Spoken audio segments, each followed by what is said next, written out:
Good afternoon out there, shopkeepers and do-it-yourselfers. Got a 2015 one of these 350 transit vans, and we're going to replace the rear brake rotor and brake pads and caliper actually. So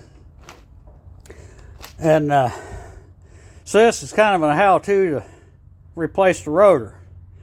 Looks like it's a daggum trapped rotor, but it ain't. Not really. So jack it up best you know how. Don't get yourself killed. Your axle has got let's see, 2, 4, 5 15 millimeter head bolts. I guess that's a 14 millimeter bolt.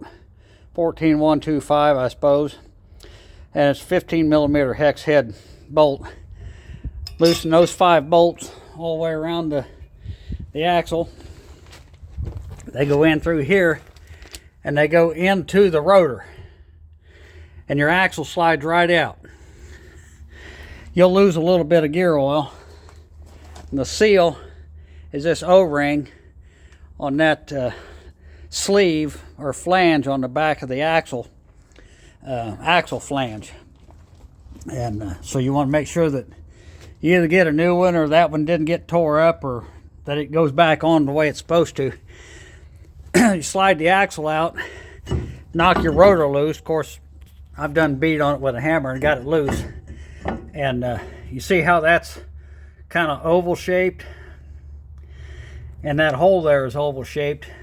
So you get the bolts loose, or get the bolts out, get the axle out of the way, and then rotate this axle hub. Let's see, I'll try to see if I can get the camera set up so you can see what I'm doing. I think maybe that's working. Rotate the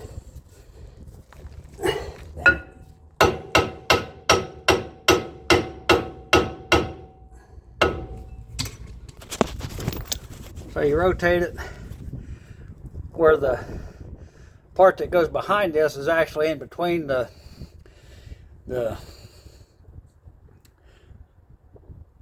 lugs, and then wiggle your rotor and it comes right off there. Now let's see. There it is. See, your rotor, those holes are threaded.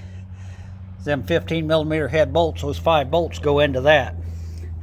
So when you put it on, you know, kind of clean up this rust and make sure that your surfaces here are clean, so that when your rotor is bolted up tight, you don't get a run out and you're going through your caliper.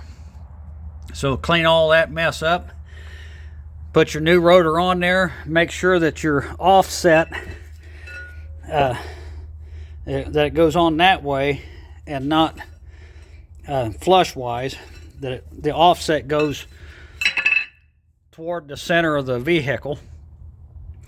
And then put your axle back in there, clean up your seal surface, make sure that your O-ring is good, and then when you put it in, get all 5 of your bolts started, and then just start tightening them up, you know, just kind of like you do a wheel. And then put your caliper back on. You're good to go. I thought I was going to have to pull all this off, but I got to looking at it. Nope. But that's how you do it, friends. Thanks for watching. Share, like, and subscribe.